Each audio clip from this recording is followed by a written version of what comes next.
Look into my eyes.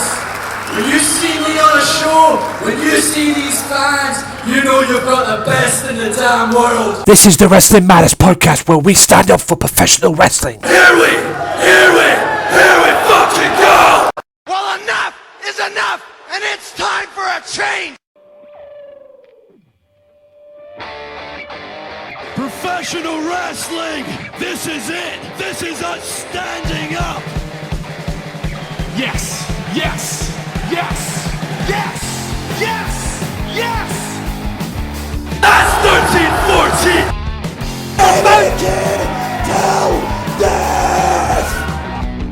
Cena, I am the best in the world. Cause that's the bottom line! Cause Stone Cold said so! Ladies and gentlemen, it is me, the HEAD, your favorite host of the Wrestling Matters podcast. That's right, and the only host of the Wrestling Matters podcast as well. Creator, editor, and producer is here for another installment, and I have guests on the show today, guys. Yay! I have guests. One's making his debut. As a matter of fact, they're both making their debut together, but you may have heard of one before. But I'll get to that in a second. I usually tell you what we're going to talk about today, guys, but we're going to talk about a lot of stuff. Yes, Ring of Honor is going to be thrown in there a little bit, maybe a bit of ICW, definitely Raw and Smackdown, and a few other stuffs here and there as well, and maybe a What Culture Top 10 as well. So we'll throw that in there as well, but like I said, there's a lot to talk about. It's basically a feel of Wrestling Zone or Wrestling Unleashed. The Unleashed show that I do with Michael as well. Speaking of Michael, my guest today is Michael Larkin and his partner, Steve Nix, who I usually call themselves the S&M Show Podcast. Welcome, guys. How are you, Anthony? Happy to be here. Thanks for having us. Yeah, it's great to have you guys on, and I thought it would be cool. I usually have Michael on literally once a month, maybe once every 2 months, to do our regular spots and everything, and me do my best Jim Cornette impersonation. But I thought it'd be cool to get them both on as the S&M Show Podcast and get you guys over and see what happens and everything, and see how this whole pans out.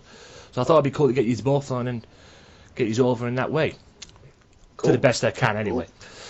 But like I say, guys, a lot to talk about today, and like I say, it's going to be a feel of a Wrestling Zone and Wrestling Unleashed. So basically, we're just going to talk about the one thing we love: wrestling. Right, I'll get the promotions out of the way. Wrestling Matters Podcast, you can hear this on the SoundCloud, soundcloud.com/wrestling_matters_podcast, youtube.com/AJW Wrestling Matters, the Swerve Talk Network with Daz and Craig on the Max Wrestling, Kenny Killer, shout out to Evan McCabe as well, even though he's no longer doing podcasts, unfortunately, but there's a reason for that. He's still going to appear on podcasts, but his spot that he had on Max Wrestling, he had to give that up, unfortunately, due to reasons I'm not going to say because it's none of my business. But, like I say, if you ever get the chance to check him out, go and check him out, guys. He's a really cool guy. A misunderstood soul, but he's great nonetheless. And, Kenny as well on the Sunday Segway with him and Shugs. And don't forget Sunday Segway TV on Bill Apter One Wrestling YouTube channel. I hope I got that right. If I didn't, I apologize. But anyway, but check them all out, guys. Every weekend, Max Wrestling, and I'm the last one on the billboard, if you can call it a billboard, as well. So yeah, just check them out, guys, and show them some love, and you will not be disappointed. Also, shout out to Mystery Island as well. The guys who I love to promote on this show because they do good things for me, and I like to think I do good things for them as well. They had a bit of an issue over the weekend. They were supposed to have Wes Briscoe on, I believe, was Saturday, but they had to change it to Sunday due to commitments elsewhere for Wes. So I hope you guys, as this is going out on the Monday, I hope you guys enjoyed the Wes Briscoe thing. And Wes Briscoe, former Aces and Eights member. So hope you guys enjoyed that. And for more information on Mystery Island podcast as well, also check out facebook.com/Back to the Island. And do I need to promote anything else? mention anything else on on this as well? I'm just refreshing my memory. They're the usually two that I do. No, I don't. So let's move on. Right, let's get to this get to know you bit first, because my guys, I'm pretty sure my fans and the people who listen to this podcast know who Michael Larkin is. But let's get to know you guys as a unit. Who started? How did the S&M Show podcast come together, and whose idea was it? Well, it was mostly Steve's idea. We talked about it at one New Year's, and then it came together for my birthday. I got some equipment, and the rest, as they say, is history from there. We started in around June of 2015, and like I said, the rest has been history. It's just been great, and we knew we wanted to do it in a way because we've been best friends since high school, about 8 years now, 8 years strong. Yeah. And I can't ask for a better best friend than Steve, even though sometimes he does bust my chops and gets on my nerves, as I probably do to him. But it's been a joy, and it's been a real blessing.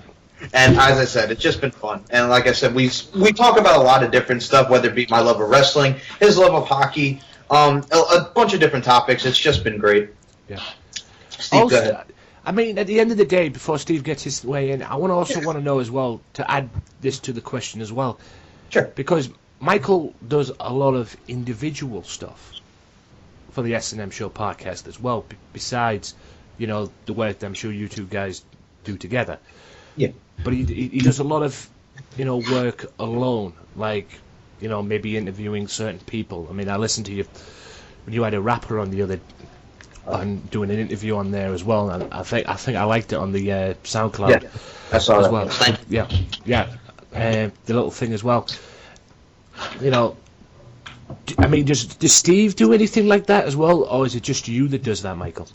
Well, Steve has the Stevie Nicks experience. I sort of influenced him to do that, which is cool. And sometimes I'll jump in and, help with that. Well, I'm pretty much on some of them. He's had his cousin Dylan on. He's done a solo review, which I am highly on, for Star Wars The Force Awakens, just because he did such a great job with that. Him and his cousin Dylan, we're vibing off each other, which I enjoyed. And I'll come in there and throw my 2 cents in. But mostly it's him. Well, he'll talk about, hockey, Mets and stuff. But yeah, Stevie Nicks' experience, it's more like his show, and he takes the full reins. And S&M is both of us. So Steve, go ahead. I feel like he's getting at, and I think you're getting at like why I don't do more individual stuff on my own. Uh-huh. And the easy answer to that, the fast answer to that, is that I'm just very lazy. I could do a lot of more, like, on my own. There's some things I want to do, but, like, I just go, meh, and I just don't get around to it. I'm just a lazy American. I can't help myself. Well, we all have our moments. We all have our days, and we all have our moments. I mean, I have my moments. I mean, I'll be honest with you right now on the podcast, and this is a shoot right now. Sometimes I don't want to edit the podcast. Sometimes I have this moment say, I don't want to edit this podcast, god damn it, and everything like that. But the more I do it, the more I want it. That's why I've done 127 shows at the most. Because the more I do it, the more I want it. Word up. I mean, don't get me wrong. When I first tried Audacity for the first time, holy shit, did that program kick my ass. It literally whipped my butt to the point where I was like, okay, is this going to work? Am I going to get used to this and everything? And once you get used to it, it's the easiest thing in the world. I mean, but like I say, we all have our lazy days and everything like that. I mean, one episode of the podcast I had to do, it was basically last minute stuff because, like I say, I was ill on that day. If you listen to the podcast, I was ill that weekend as I was doing it. I mean, I did part one a couple of days prior, recorded part one, but then on Sunday I couldn't get out of bed, let alone walk or anything like that, because I had a headache the size of it. But I still managed to get up on a Monday and do it anyway and do the best I can, and that was the best I could do, which was that 46-minute one. I don't know what episode it was, but it was in the 20s, I know that. It was in the 120s, I know that. And but like I say, I mean, like I said on the show, I've been dedicated since April 7th to do this podcast, and I've always been consistent, and just because I'm ill doesn't mean to say I'm going to stop. If I had to change the date a little bit, I would have done, but I got it out there. Yeah, I think Steve and I have had one of those when we went to the Barclays Center, not Barclays, I'm sorry, the Prudential Center last year for a WWE House Show, which was awesome. The main event was Seth Rollins and Dean Ambrose in a New York street fight for the title, which we were both like tired the next day. I mean, we did a podcast. I think Steve might have been under the weather, but I think that was around. Also, we were just tired from taking that transportation from New York to Newark on the train, which I would recommend nobody ever doing. I would just rather drive to Newark as opposed to taking that god-awful train. Yeah, I mean, at the end of the day, I know what's going to happen. Like I've said many times, I know I'm not going to be able to do it at one point. There's going to be a time where I'm not going to be able to, bring that podcast to you on that week. It's going to be that 1 week that's not going to happen. But I'll cross that bridge when I come to it. At the end of the day, I've been consistent, and I don't plan on stopping. And I've changed my style as well on the podcast. Talking to somebody from Talk Branch, Rick Dara, shout out to you, sir, if you're listening to this. He helped me improve my editing skills a little bit as well, because I don't know if you guys do this as well. I'm sure you guys do. I'm sure you guys use Audacity. Nope. Well, nope. Who edits the show? No one. No one. It's not edited at all. It's a complete stream of consciousness, one take, boom, you're in, you're out. All right. We should edit, though. We should get to editing, but it started as like, let's just talk, let's just, have conversation, and it's very, I think our podcast is just very free-flowing and very, like, off the cuff. Off the cuff, right? And whatever comes to your mind, and we just go with certain things. We have things written down that we want to talk about. Well, a lot of pop culture stuff. We're big into pop culture. Yeah, well, when you have a podcast, you always go, and everything. Yeah. I learned not to put them in the show, to edit that bit out. Mm-hmm. And at the end of the day, when I talked to somebody about it, Rick Dara, who's Talk Brunch as well. Check them out on SoundCloud. They're very good and very long as well. They do very long podcasts as well. But they don't just talk about wrestling, they talk about other stuff as well. At the end of the day, he told me to leave that stuff in because it's like a natural voice. You come across naturally on your voice and everything like that, and what you're doing as well. And it's that kind of stuff as well. And it just said edit the long periods where there's no talking, or long periods of the audio out, which I do anyway, but leave the ers, ums, and ahs in. And I tried that, and it actually helped in a way, because it actually lowered the editing part down for me a little bit, because I did a lot of editing on the other episodes of the podcast. I did a lot of editing, but it's actually controlled the editing part of it down a little bit, and I tried to make it as flowing podcast as I make it, but it's not easy. I'll say that for you. Anything. As well. That's very interesting, though. That is very interesting. Yeah, I mean, that's the thing, though. I mean, I always learned from somebody that I worked with to take all that out. But at the end of the day, it's about natural voices and everything, and he was right. At the end of the day, I mean, I'm obviously going to build this to go live at some point. When would that be or not? I mean, I don't care if I go live or not. I mean, I'm happy the way I am, to be honest with you. Do I want to make money from this? Yeah, I do. But I don't want to risk it too much where the point is it's going to end up falling apart. I mean, do I want an audience? Do I want people to get involved? Yeah.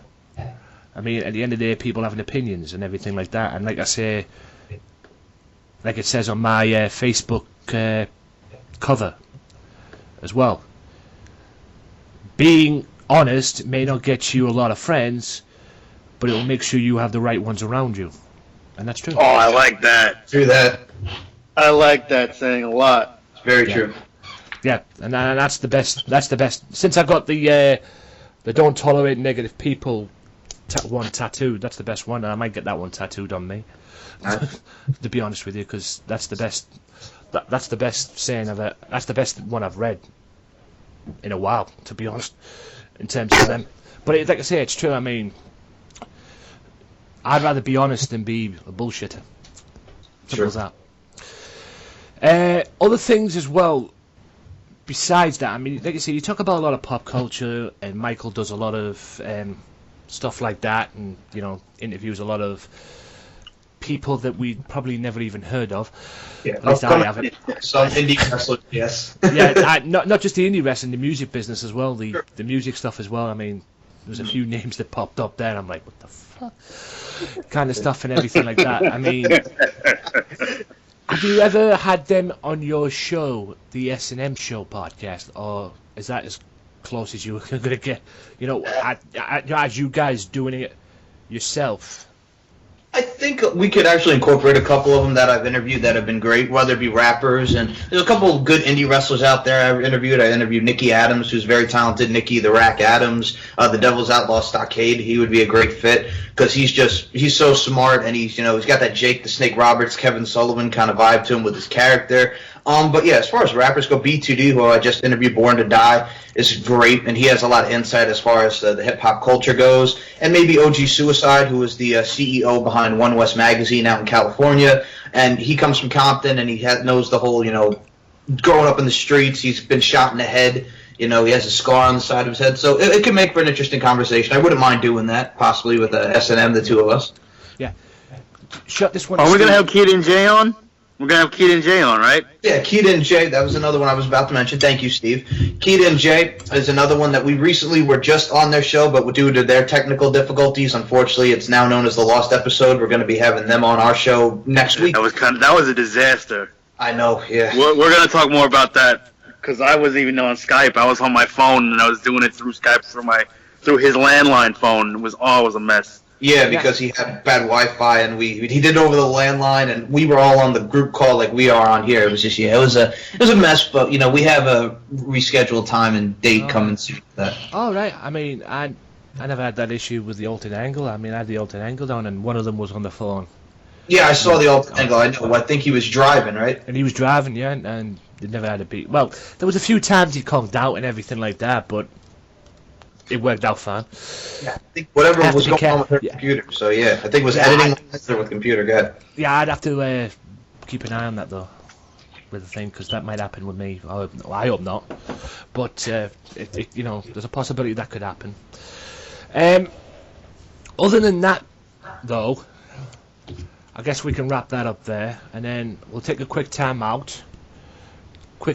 Here, and we'll be back with wrestling, ladies and gentlemen, right after this, so stay tuned. If you like the Wrestling Matters podcast, why not check out their Facebook page at facebook.com/WM podcast and like the page and show your support to the podcast that stands up for professional wrestling, the Wrestling Matters podcast. Wrestling Matters, wrestling fans. Welcome back to part 2, ladies and gentlemen, of the Wrestling Matters podcast. I'm still here with the S&M Show podcast, and we're going to talk about a few things that came up in the news today, mostly from from WTTV, well, Wrestle Talk Television, which caught my eye.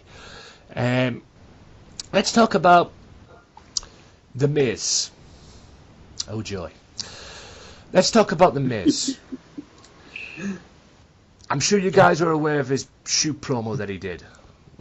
Shoot promo he did on Talking Smack. Yeah, they were talking about it on Facebook. I saw the trend of it. I actually saw the Talking Smack episode. It adds a little bit more with the Miz to see where we go with it. You got the whole Miz Dolph Ziggler thing coming up at Backlash. I think he's going to keep the title because they're trying to make him look, stronger and all that stuff with the Miz as far as that goes. I think it's going to be very interesting, obviously, to see where it goes. But that's just my view of how they're trying to build him up, right? Yeah, build him up. Yeah, Miz Dolph Ziggler, did you say, or as he's now known as HBZ? Yeah, HBZ. Yeah, Heartbreak Ziggler. Yeah, Heartbreak Ziggler. Because people say he's like Shawn Michaels now. Or he's getting to be like Shawn Michaels. Shawn Michaels in the Attitude Era, even when he was with Sensational Sherry and all that stuff. I mean, he does the super kick, obviously. I mean, what a great influence in Shawn Michaels as far as wrestling-wise. But, yeah, Dolph Ziggler is what it is. That's all I'm going to say.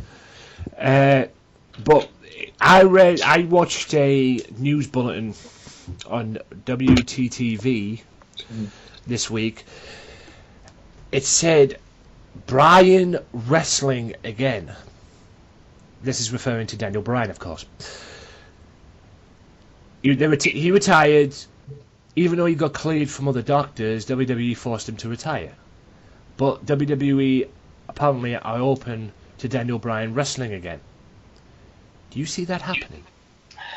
He goes against a guy like The Miz, I'm fine with it. I mean, just because it's The Miz. Miz has not hurt anybody. That's true. He hasn't injured anybody, hasn't hurt anybody. I think going against The Miz is a safe bet. I would be fine with it. Steve, how do you feel about that? I mean, can he handle wrestling again, though? I think that's really what it comes down to, because he's been through a lot with the concussions and with the body issues and all that. I mean, I think it really comes down to can his body take the abuse of wrestling again? Like, I don't even think it's what his opponent is. I think it's just like, can he, because he retired because he was so injured, right? Yeah, he was having seizures too. So yeah, like can he handle that again? Like, that's a big question. But the irony is, he got cleared from other doctors. that is true. Some doctors cleared him, and the WWE doctor just pretty much put the kibosh on it. Yeah, but he was like, "Yeah, you're done. Peace." But he got cleared from other doctors, so that tells. There's more to this than meets the eye, in my opinion. And I think he truly was straight and coming off the cuff when he said, if they would let me, I would wrestle again. Because I think his passion is wrestling, and I don't think he's one of those guys that doesn't know anything else besides wrestling. So if they gave him the chance to work again, I'm sure he would take him up on that. Yeah. And if you listened to my podcast last week, you know how I felt about the whole talking smack situation as well. If you listened to the podcast last week, because I pretty much shoot on it, and again, Renee Young sitting there trying to calm him down. Like I say, if you shooting somebody, you step out the way and just let him do it. That's my philosophy. Just fucking let him do it. Don't get involved. I mean, when Bryan turned around and called him a coward, I would have been like, okay. And this is the part where I go over here and just shut up. Okay. Just not do anything, let him talk, kind of thing. I mean, that's what I would have done. I mean, when he turned around and basically called him a coward, you knew there was something up. you knew that was the fuel that just like lighted the fire and all that. It was like, okay, the shit's going down now. I'm out. Bye. Right. Other things as well. Del Rio has quit. Now, this is really interesting. Because I read today, I believe it was today, that they are threatening Paige with termination if she doesn't split from Del Rio. That's a rumor, ladies and gentlemen. Before you start busting my balls about that, that is a rumor as well. Threatening, Paige termination. But apparently, the reason why Del Rio quit. It's because he didn't like his position in the company. And he used his get out clause, or his get out thing that he had in the locker. The original plans were for him to be a top guy in the company, because that was the deal they had when he came back. Mm-hmm. They promised him that, pretty much promised him that, and rumours are flying around that Triple H squashed that because he was a liability, apparently. That's Triple H, not. But also, he was going to be a Paul Heyman guy as well. So, what's your take on that? Obviously, it was in the works. Obviously, we knew it was going to happen at some point, because Del Rio was not happy up until the point he left. And basically, his last match on Smackdown was against John Cena. Yeah, he comes back, he beats Cena, and, he's doing the whole thing with the League of Nations, and then they kind of went down after that. He starts dating Paige, they get suspended for the wellness violation, and I think like you said, he's done. He's not coming back. I don't think Paige is going to go. I think Paige is going to stay, kind of like how AJ Lee was there when Punk quit.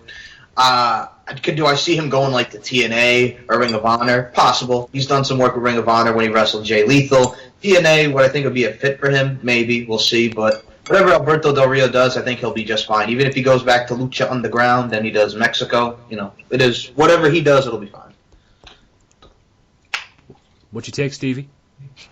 What if Mike Larkin says that? Then it must be true because he knows more about that than me. So he does. Yeah, I'll take his word for it. Yeah. I mean, at the end of the day, we all knew it was going to happen. I mean, he first came back and won the US title, and then it was pretty much downhill from there. quite frankly, in my opinion anyway, many people might have their own opinion about that. But, you know, it was just...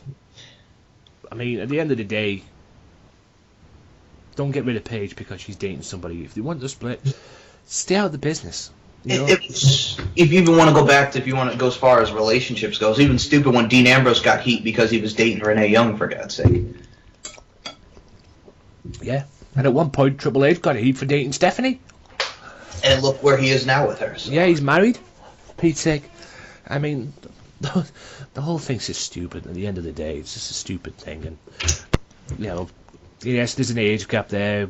But yeah, with Alberto and Paige, correct. Yeah, there's an age gap there with Alberto and Paige, but what do you fucking do? As long as she's not under 16 or under 18 or whatever the heck the limit is, then... Yeah, she's a grown woman. She's like 24 and he's like in his mid-30s, you know? Yeah, you know, what do you fucking do, you know? As long as she's not underage, then fuck. You know, who are you, the kid? Right. Talked about the main stuff on there. I don't think there's any more we can talk about on there, but so let's switch over to Ring of Honor. Let's talk a little bit about Ring of Honor. It seems, ladies and gents, well, it doesn't seem, we know, Adam Cole is now a 2-time Ring of Honor champion as well. And Jay Lethal is no longer the Ring of Honor champion. Is this championship reign, in your opinion, I'm sure you guys have watched Ring of Honor, or come across Ring of Honor, is this title reign for Adam Cole, in your opinion, designed to put over Kyle O'Reilly? Because it seems that way. From what I'm seeing, at least. Considering what happened when he won the title, Kyle O'Reilly jumped him after the match. So, maybe there's a point where... Alright, Kyle O'Reilly didn't win the title because of Adam Cole. Adam Cole's now the champion. Who'd be next in line to get that belt? Kyle O'Reilly. Put him over that way. And that'll be the ultimate revenge for Kyle O'Reilly. Because not only did he beat Adam Cole, he took his belt. You know, do you see that happening at some point? I mean, it sounds a good idea. It sounds a good idea. I will say this. I agree with your sentiments. I do see that being the direction that's where it goes. Steve, I've told him about Ring of Honor because they used to be out here with Sports Plus in Lake Grove. They used to put on shows here. I was there when I saw Daniel Bryan, a.k.a. Bryan Danielson at the time, the American Dragon, beat James Gibson for the Ring of Honor World Championship. You know, Jay Lethal was there, obviously, Low Key, your AJ Styles, all these guys, Samoa Joe. With the way that they go with Adam Cole, I like the fact that, you know, you got the Bullet Club on top. You know, you're trying to get Bullet Club off that mountain. So you do Kyle O'Reilly and Adam Cole maybe going towards a final battle later in the year, and Kyle O'Reilly finally gets the ultimate revenge and takes the Ring of Honor World Championship from Adam Cole. Yeah. Where do you see this with the Bullet Club? Because it seems there's two versions of the Bullet Club, even though they're basically connected together because, you know, Ring of Honor and New Japan Pro Wrestling. You know, where do you see this going with the Bullet Club? I mean, there's the Elite, there's, you know, the Young Bucks and everything like that. Because there's all these rumors flying around that the Young Bucks may be on the verge of going to WWE. Mm-hmm. That's what I've heard, anyway. I mean, they've already had offers before, turned them down. I mean, what direction do you see the Bullet Club going in? I mean, Kenny Omega is now the supposed leader of the group. I mean, where do you see the Bullet Club going now in terms of direction? Not just in Ring of Honor, but in New Japan as well. But mainly Ring of Honor. There are so many incarnations with that group. I mean, the main guys obviously are on your WWE television. You know, your AJ Styles, exactly. Carl Anderson, and Gallows. But, you know, there you go, Finn Balor. The thing is, Kenny Omega, I like Kenny Omega. I'd like to see him maybe in an NXT at some point. Young Bucks, possibly. But, you know, with what they're doing in Ring of Honor New Japan right now, I dig it. So, you know, just keep doing their thing, and, you know, I'm happy. Yeah. Are you cool with that, Stevie? Yeah, I'm sure. I'm just thinking you involved. I'm just not leaving you out or anything. No, like I appreciate that. That's cool. I mean... Yeah. I don't watch that as much as he does, but I mean, like, he watches everything. So. What about TNA? Do you watch TNA? I watch a little bit of it because he got me into it a little bit, so I watch a little bit of it. Oh, because I told him about Brother Nero. You talk about TNA, you have to describe TNA one word. Obsolete. Obsolete, yeah. I mean, For the whole... fuck's sake. You know what? It's so bad. I even said it to him. It's so bad that it's good. It cracks me up. You get his kid involved. They call him King Maxwell. He's playing the little piano. I was going to say, did you see the video this past week about them whole singing the Obsolete song in the house and everything? Figuring Rebby playing the piano and everything, and it goes, yeah, King Maxwell, take it. Oh my fuck's sake! What is going on? Help me, please. What are they smoking in TNA? What? God, I watched it. And I'm like, what the hell am I watching? Well, like I said, they're doing a follow-up to it, and I think Billy Corgan, because he did an interview with Vince Russo talking about, he wanted to call it the Final Deletion 2, but he was overruled at the time, so they just called it, Delete or Decay. And if you don't think the Hardys are winning the tag titles at Bound for Glory, then you're just nuts. Oh, my God. God help us. Or unless they incorporate Bram, because we haven't seen Bram since he got kidnapped, so... By the Decay. Yeah, oh my God, Decay. Yeah. Decay's better than the Broken Hardys, for crying out loud. I mean, yeah, Steve, this is pretty much the only, major thing with TNA. Don't get me wrong, the X Division, what they have there is good, but comparing it to what WWE has with the Cruiserweight Classic and guys like Jack Gallagher and, Kota Ibushi and Cedric Alexander even on there, I would even say, as much as I like the X Division, because that's what built TNA with your Samoa Joes, your AJ Styles, your Christopher Daniels, and your Low Keys even, I would have to say the Cruiserweight Classic is a whole hell of a lot better than what the X Division has going on right now. I still can't get over Billy Corgan. You still can't get over the Billy Corgan, yeah. Smashing Pumpkin. Smashing Pumpkins. Well, he's done music for them before in TNA. I remember him doing music. I'm like, oh, Smashing Pumpkins. And, I'd go back to Tonight, that classic song by them. So, yeah. He's also really into cats. Did you know that, Mike Larkin? He's, mad into cats also. I'm very well aware of that. He talked about that in the Vince Russo interview. That cracked me up. Yeah, I'm still befuddled about Larkin saying there's an X Division in TNA. There's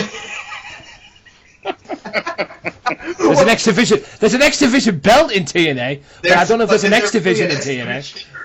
And I don't want to insult their talent because there's talent there, but it's just I really don't consider them the X Division. I mean, your champion is DJZ. For God's sake. I don't want to insult the talent. They've got great talent on the roster. They do. But X Division? There's an X Division belt. Is there really an X Division?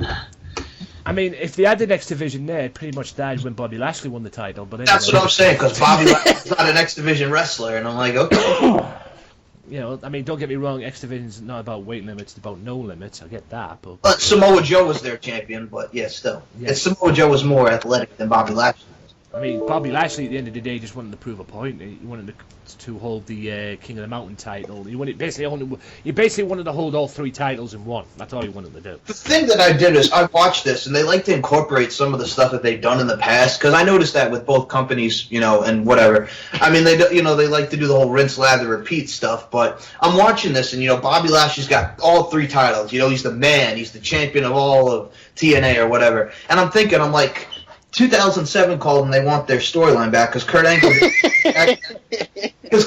did this exact same storyline when he was the tag champ, the X Division champ, and the world champ. So I'm like, it's kind of sort of similar. Yeah. The only thing was Lashley didn't have the tag titles. True. Yeah, that's the only difference. That's the only difference. For God's sake. I mean, Jesus. I mean, at the end of the day, I just don't get the whole thing. I mean, I'd like to know what they're smoking in TNA. I mean, I was watching some of the old stuff back in the day when TNA was watchable and, in a way, profitable too. Now, things are bad in TNA when you have to have two pay-per-views.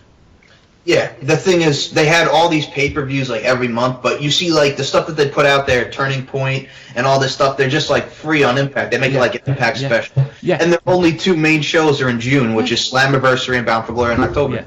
Which is the smart move, because at the end of the day, them two were the shows that basically TNA was built around, especially Bound for Glory. But at the end of the day, I find it funny this week when I read the article that Billy Corgan is looking to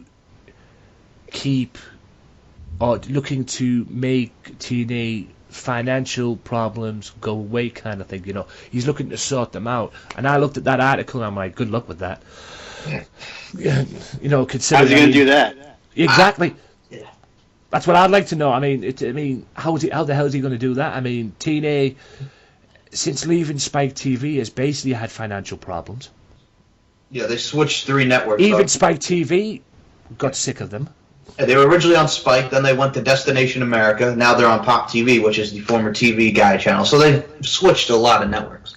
I mean, there was a podcast out from Jim Cornette about Vince Russo basically screwing TNA.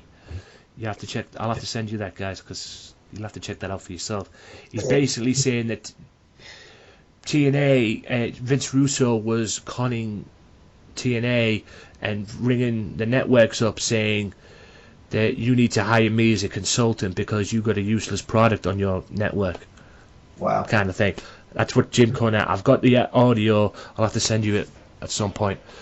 If it's Jim Cornette, I'm sure it's a hell of a rant, so yeah. Oh, it's a rant, no question about it. I mean, he hates, and we all know deep down he hates Vince Russo. He made that crystal clear. I mean, there's a funny rant on YouTube that he hates about him and One Ed Ferrara, but that's another issue for another day. Vince Russo was the one, yes, who's come up with such great gimmicks as beaver cleavage and, you know,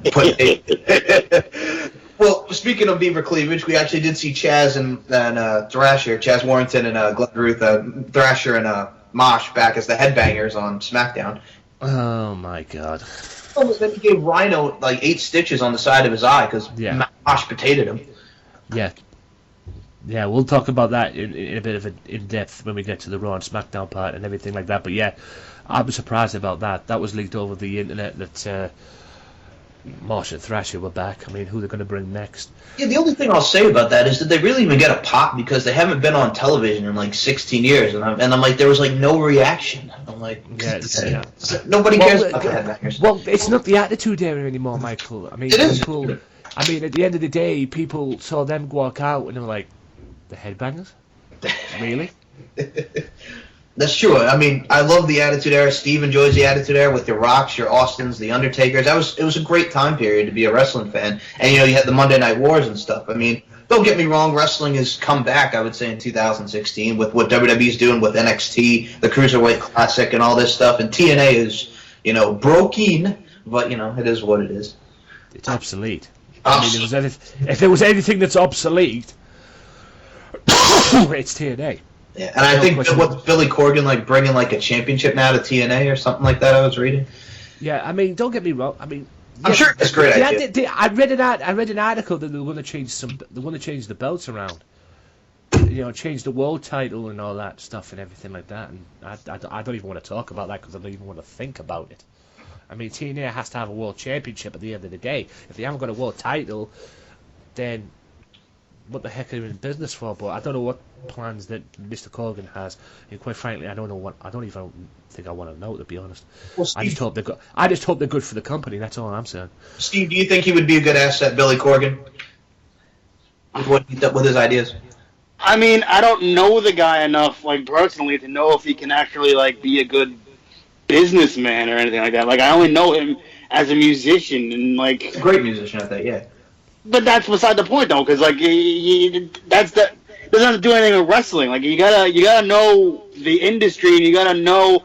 Like that's all you were saying. Like inside, like if you wrestled, like if you know what the industry because you've been in it for a long time, you have a better chance of success on the business side of it. Like what was the term he used? He hasn't been in the ring or hasn't been. Yeah, he hasn't been in a squared circle. He hasn't been in the 20 ring. He hasn't taken a bump, so he doesn't know. Like taking a bump. That's the one.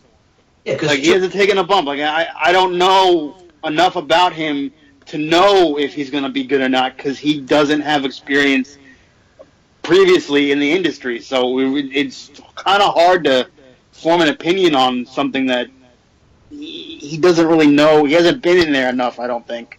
Yeah, like Triple H is taking bumps. Vince McMahon, say what you will about Vince McMahon, but he's taking bumps. He's actually been in the ring. Triple H has been in the ring. When you actually know what these guys do and, behind the scenes as well, it makes, for for a formidable, makes for a formidable asset to the company. Billy Corgan. I mean, not only that. I mean, Vince McMahon came from a wrestling family. His dad was a wrestling promoter also, so at least he has that kind of experience that way.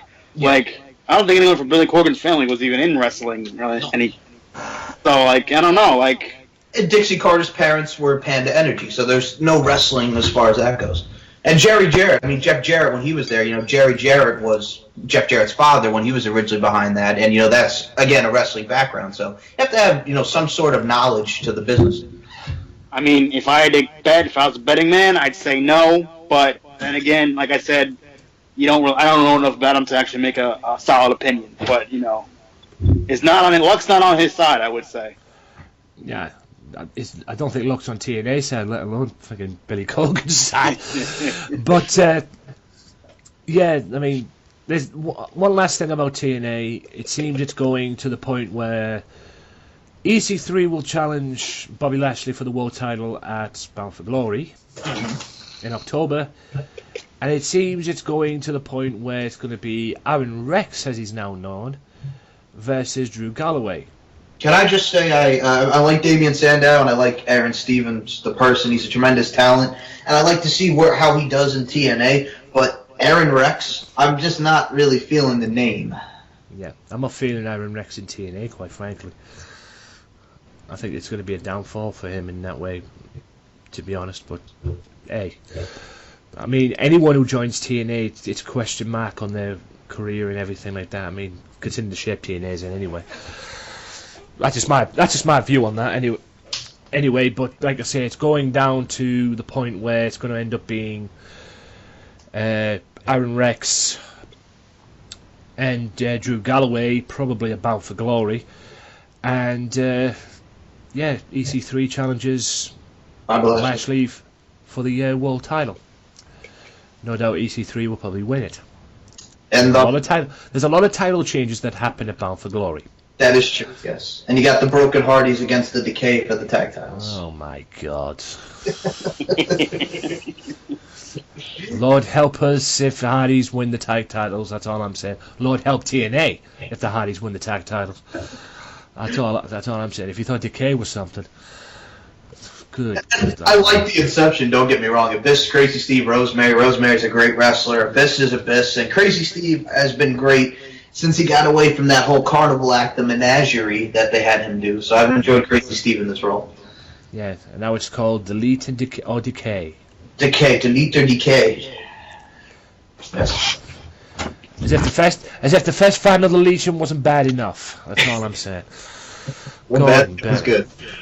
Yeah, that was just a pile of crap, that final deletion, and I don't even want to talk about it because, like Kenny Killer once says, we are doing our very best to erase that from our minds. I just find it interesting that that's how TNA fans, I'm not bashing you guys, but you find that more entertaining and more great. And there's a lot of people that I read on the TNA comments board on YouTube that actually find this Broken Hardy, this Matt Hardy and Jeff Hardy thing going down, they actually find that entertaining. Me, personally, I don't. It's just diabolical. I mean, I wish the Hardys would just go back to their normal selves, and you got Jeff Hardy rolling his eyes back thinking he's the Undertaker. I mean, what the Gordon Bennett. Just go away, please. Come back as the normal Hardys. I mean, I get that they want to add like a darker kind of deal with them, but it's just like, you know what? This is not the Hardys that I'm used to. I mean, I know it's different, but it's not the Hardys that I'm used to. I'm used to Matt being, the more wrestler, and then you got Jeff being the high flyer, the risk taker, the daredevil, the enigma, if you will, as they call him. But I guess it's something different. Yeah, if it's something different to the character, you know what? Why not give it a shot? I just love the fact that Bray Wyatt got his balls busted by WWE for having to go at Matt Hardy on Twitter. Well, yeah, because he's like, pretty much saying like that he stole his gimmick or whatever. Yeah, exactly, yeah. And WWE bust his balls for it. It's like, yeah, yay. Great company loyalty, yay. Fuck's sake. Get behind your talent. Oh, what do? He has a confrontation with a TNA wrestler on Twitter. What do? You bust his balls and you fine him. Sick. Anyway, let's move on from Mr. Barnacle. thing and fuck and TNA itself. You know what? Let's quickly run down the predictions for Backlash. Sure. Let's quickly run down Backlash. We might as well do this now. And then after the break, we'll talk Raw and SmackDown, and then we'll throw in the top 10, and then we'll call it a day. Okay. Right. As we're doing this, guys, you have to bear this out. You have to bear this in mind, guys, as we're doing this. There's only been 5 matches in total as we're doing this. So, you know, it is what it is at the end of the day, guys. It is what it is at the end of the day. So there might be more coming this week on SmackDown. We don't know. Unless Michael's got something, like, there's another lineup up there that he's got that I haven't and everything. We usually do this on the Sure. I can take Wrestling Zone and everything on there. There's something I'm missing or whatever. But we'll get to the main matches. Like you correctly said, it's The Miz defending the Intercontinental Championship against Dolph Ziggler. Dolph Ziggler's fall back to not winning the WWE Championship. So, we'll just give him the Intercontinental title shot and let him face The Miz. So, yeah. How do you see this going? I basically got The Miz on this one. I hate to say, but I basically got The Miz. Same here. Miz retains. Steve, what do you say? If Mark Larkin is saying The Miz, everyone I hear is saying The Miz. So, I mean, I feel like you guys know better than I do. So I feel like it's got to be The Miz. Miz. I was first going to say, notice I like how they're bringing back like Backlash and No Mercies like from back in the day. But do you like how they brought it back in September? Because usually that was like an April pay-per-view back in the day. I'd prefer it in April myself, but like I said, they've only just started the brand extension. The brand extension. So basically, I'm sure they'll change it next year. It'll be changed around next year. So I guess 1 year probably won't happen. I just have a little bit of an issue it being on September 11th. That's true. Yeah. You know, 9/11 and that kind of thing. I mean, I'm sure they'll do something nice, but yeah, you could have picked a better date. Inappropriate for Mike Larkin. Inappropriate. I know. I said it. I agree. I mean, they did. I know they did the whole show must go on when it actually happened in 2001. But I mean, yeah. Okay. Yeah, it's just. I mean, we don't. I mean, at the end of the day, we don't care what freaking pay-per-views are on, what day the pay-per-views are on. Quite frankly. Yeah. At the end of the day, but September 11th. Yeah. Little bit of an inappropriacy. Okay. Not gonna lie. Definitely agree. Look, yeah, definitely a little bit of inappropriate. That's just my thing about it. I mean, at the end of the day, I mean, like I said, to be honest, we couldn't care less when the pay-per-views are on. Let's get this interesting. SmackDown Women's Title 6-Pack Challenge. Mm-hmm. It's going to contest Becky Lynch, Naomi, I hope I get this right, Becky Lynch, Naomi, Nikki Bella, Alexia Bliss, Natalia, who's the other one? Carmella as well. Now, there seems to be beef between Nikki Bella and Carmella. There's six women's wrestlers going for the women's title. There's 7 when Eva Marie decides to get off her high horse. So, you know, don't get me started on that Eva Marie garbage, man, for crying out loud. I backed it last week when we were doing the Keaton J thing. I'm not a fan of Eva Marie. Not my thing. I mean, I know she was trained by Bryan. I know Bryan Kendrick was helping her train, but just when she comes on my TV, I'm just like, ugh. Look, I love Bryan Kendrick, but he's probably looking at that thinking, I didn't do a good job. I mean, at the end of the day, who do you see winning this 6-pack challenge? I mean, because I've got Becky to win this. I picked Becky as well. I actually picked Becky to win this. I don't know why, to be honest. I'm sure you agree with that, Stevie, right? He had just got called by his father. Just give him a second. But yeah, I'll definitely go with Becky. A lot of people are probably going to say Nikki Bella, probably just because she came back. But you know what? I think Becky deserves it. You know, I've enjoyed her since she's come up with the whole women's revolution and all that with her, Charlotte, Sasha Banks, and all that. So I definitely see Becky Lynch winning the 6-pack challenge for the SmackDown Women's Championship. Steve, who are you picking? What's the matchups again? It's the women's title. 6-pack.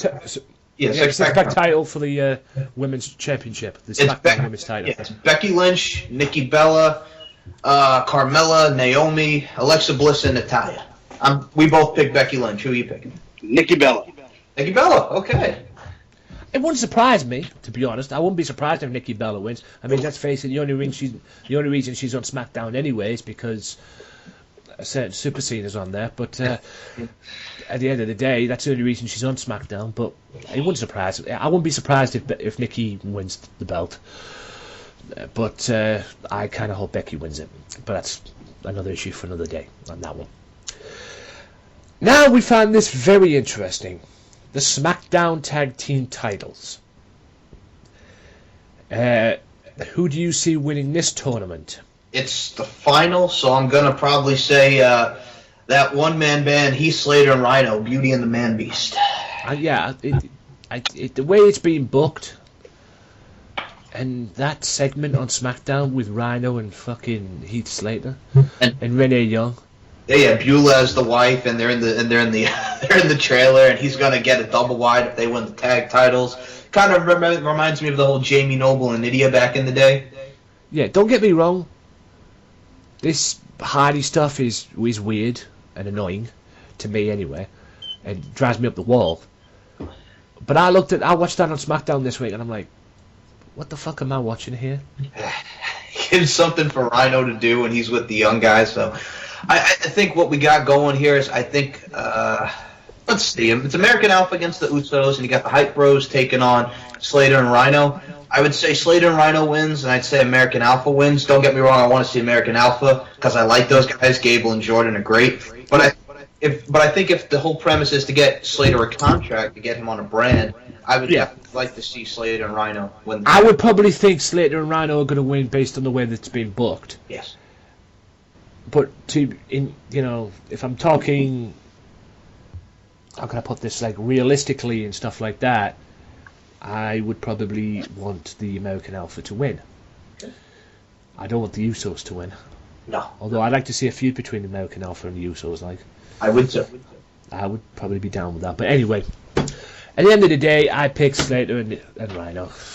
Steve, who are you picking? I pick Rhino.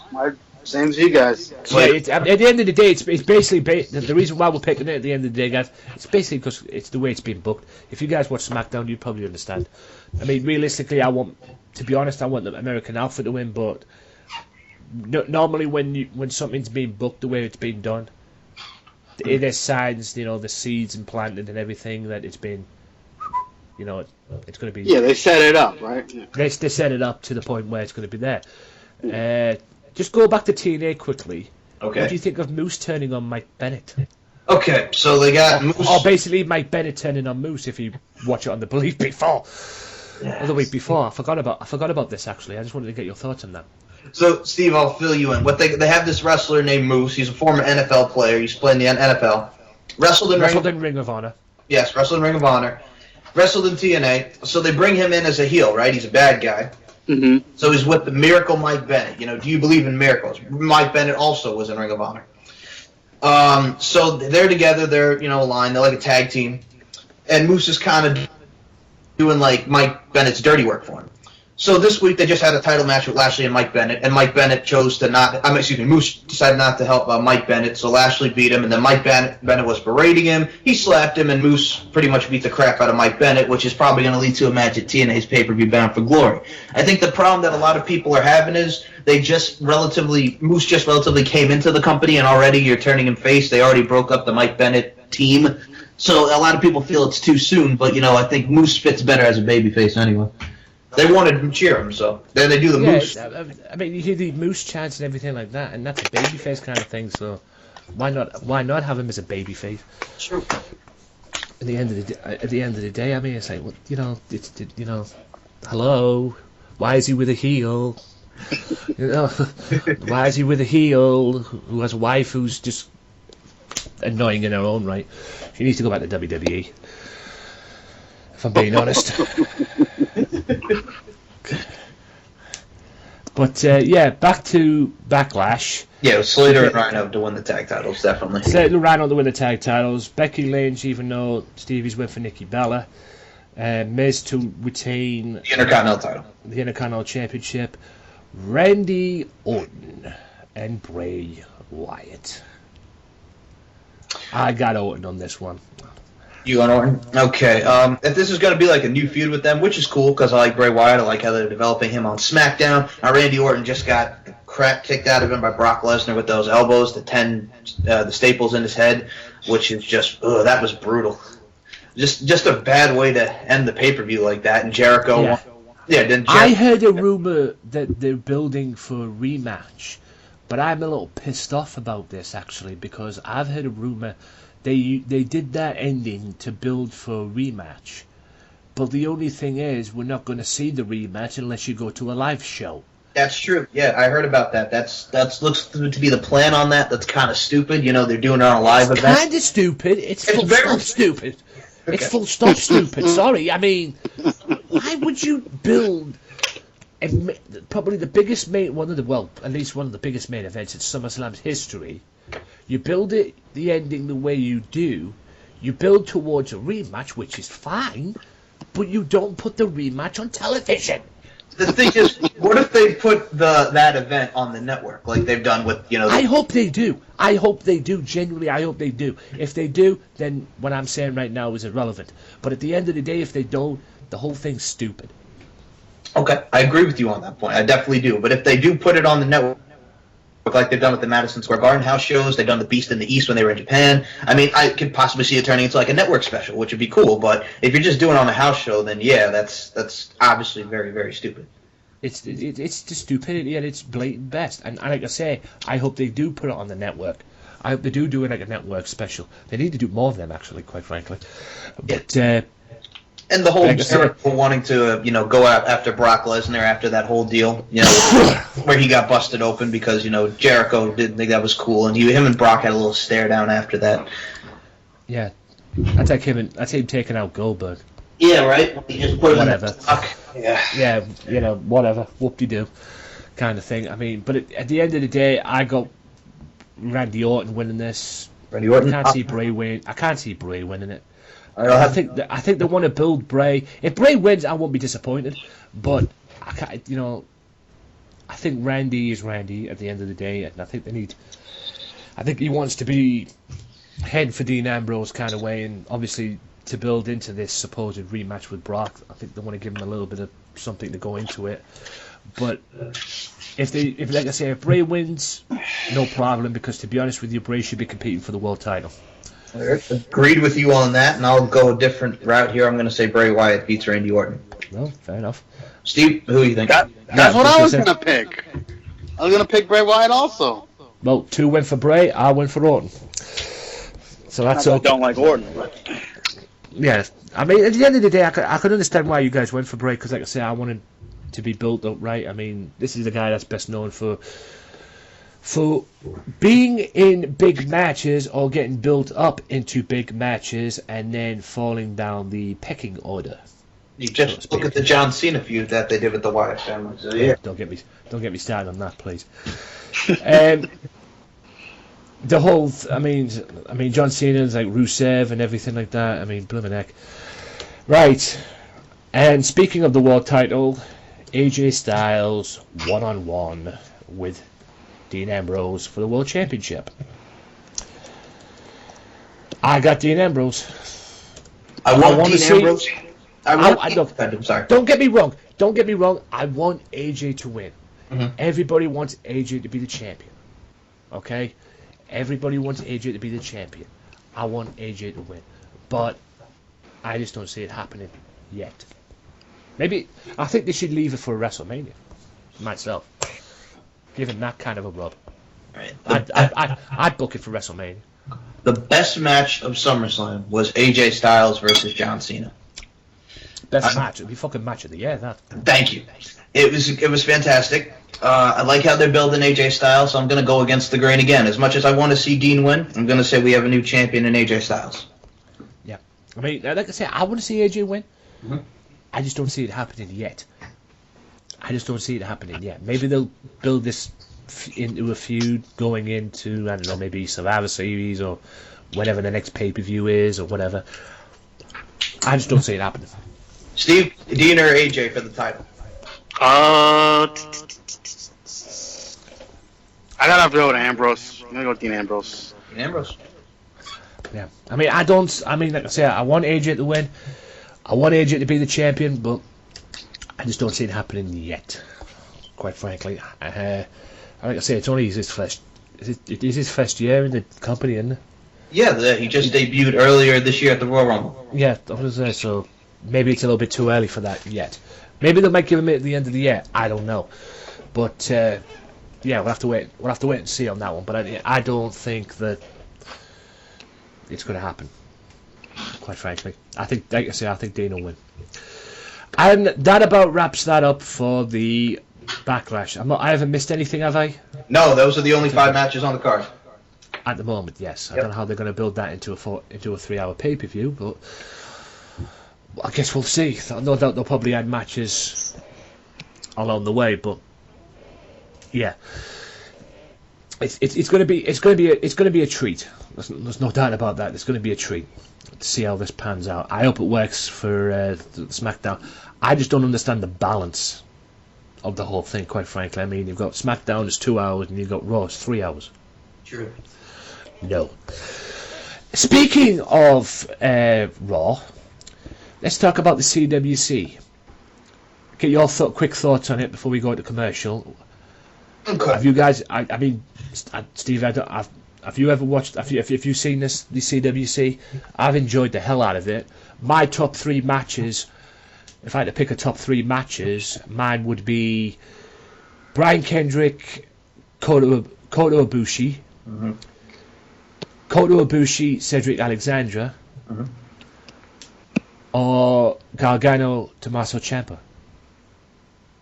Yeah, Steve, this is what he's referring to is there's a Cruiserweight Classic on the network. It's on every Wednesday after NXT. It's very good. It's sort of similar like when WCW used to have the Cruiserweights back in the day with Rey Mysterio, your Jushin Thunder Ligers, your Chris Jerichos, your Dean Malenkos.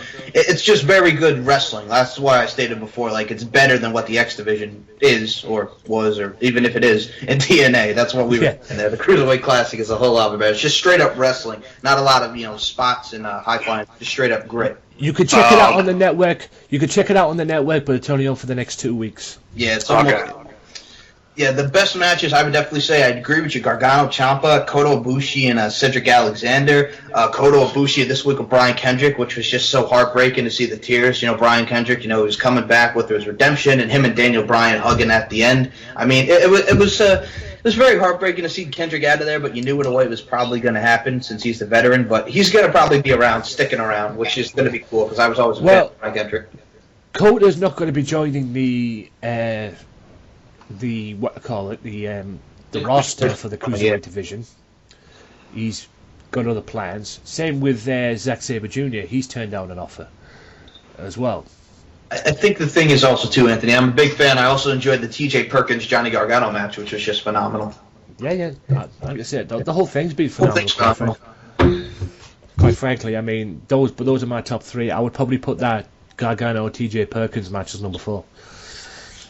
If I had to choose. That was my top 3, but I'd definitely put that as number 4. It'd definitely be in the top 5 as well. And Metalik has impressed me as well.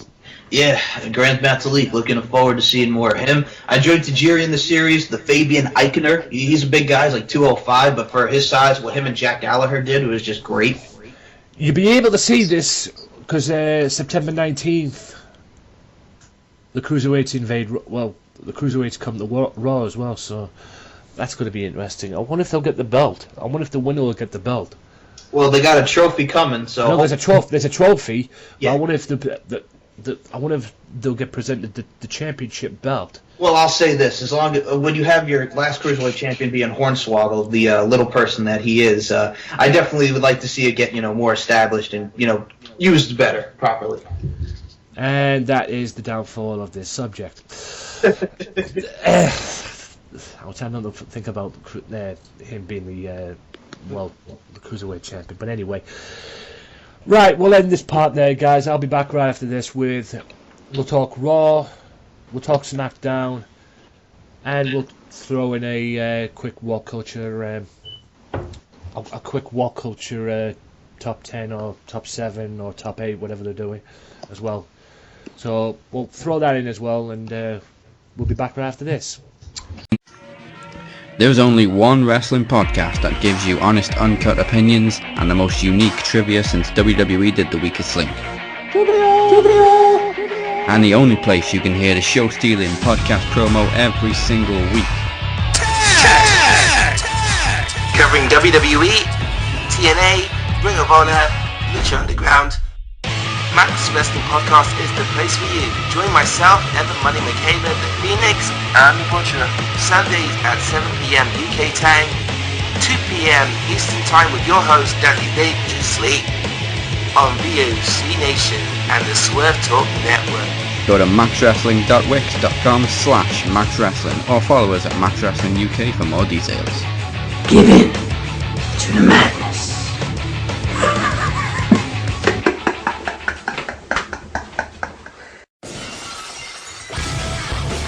Be sure to listen to the Sunday Segway Wrestling Podcast. What? Every Sunday with Kenny Killer and the Galdem Sugar Shubs. Yes! Yes! With all the news, views, and laughter that you want. They like jet airplanes. Woo! They like long limousines. Every Sunday, the Sunday Segway Wrestling Podcast on Podomatic, iTunes, and YouTube. So why don't you choke on that, slap nut? Be sure to check out the Wrestling Matters channel at www.youtube.com/AJW Wrestling Matters for my exclusive review series that I'm doing on WCPW, What Culture Pro Wrestling, brought to you by the good folks at whatculture.com. Each and every week, I'll be reviewing their shows, whether it's loaded or their big upcoming shows as well, each and every week on their YouTube channel. Be sure to check out the Wrestling Matters channel for review shows each and every week. You can also download them for free on SoundCloud. Wrestling Matters, wrestling fans. Welcome back to the final part of the Wrestling Matters podcast, guys. Hope you guys are well. And let's get right into it. Let's talk Raw. Let's talk Smackdown. I'll do the promotions after this, so let's talk Raw. Let's talk Smackdown. I'll go through the quick hits, as I usually do. Right, the quick hits are Seth Rollins, Roman Reigns, Kevin Owens, and Big Cass discuss the fatal four-way Universal Championship elimination match. Chris Jericho beats Neville. Nia Jax beats, is it Hyan? High-end, yes. Yes, that's, wow, got that right. Sami Zayn goes over on Jinder Mahal. WWE Tag Team Champions, The New Day and Bayley beat The Club and Dana Brooke, with The Club being Gallows and Anderson. Sheamus defeats Cesaro and leads 2-0 in the best of 7 series. Oh, joy. Braun Strowman and defeats, or destroys rather, a Miracle. I hope I said that right. Yep. Paul Heyman paid Brock Lesnar's fine and apologizes to Stephanie, but Stephanie didn't take too kindly to it. And Darren Young defeats Titus O'Neil, and the main event, the main talking point of Raw, Kevin Owens beats Seth Rollins and Roman Reigns and Big Cass to become the new WWE Universal Champion. Right, I want to talk about something first. Let's get this out of the way. Braun Strowman and Nia Jax. I've said this on the podcast that this is good for them, especially Braun Strowman. You know, getting a little bit of development in there. That's what they should have had a long time ago. I don't think really Nia Jax needs it, to be honest with you, considering what she's been like in TNA, in NXT. But Braun Strowman definitely needs it. But the thing that annoys me about these matches is every time there's a match between either Braun Strowman or Nia Jax, you know, coming out and wrestling this jobber or whatever the heck the WWE throws at them, why is Byron Saxton always in the ring talking to the guy or the girl before the match? I guess they want to... That doesn't help. That doesn't help matters. The guy or the girl is about to get destroyed by Nia Jax or Braun Strowman, and you've got this tool in the friggin' ring talking to them before the match. How do you feel before the match? How do you... What the fuck? Well, they sort of did that with Andrea DeMarco, too, and she's asking Hyann, well, how do you think you're going to do? And she goes, well, everything's big in Texas, and so is my heart. And then she goes, well, let's see if your heart's still beating after the match. Yeah, exactly. I mean, hello? What the... Why do we need to see Braun Strowman or whoever that one person is? You know, why do we need to see commentators asking competitors before their match? I suppose... Who was it that asked Hyann? Andrea, the new chick who's replaced Catherine Kelly for NXT. Yeah, I suppose she's being built now to the new Braun Strowman, the new Byron Saxton then. Yeah, whatever. It has an old... The female version of Byron Saxton. Yeah, it has an old school feel to it, Anthony. I mean, you know, you have all these guys and gals coming out for their enhancement talent matches. It brings up the character of Nia Jax, brings out the Braun Strowman, who, yes, definitely needed after he got split from the Wyatt family.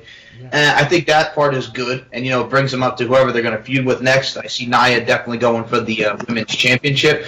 But, yeah, I hear what you're saying about how Byron... He needed it before. Braun Strowman needed it when he was in the Wyatt family, quite frankly. That's you know, it needed this enhancement stuff before he was in the Wyatt family. Or even in the Wyatt family, quite frankly. This is what should have happened when he was in there, but no. You know, Wyatt family, this and this and everything. I mean, good grief.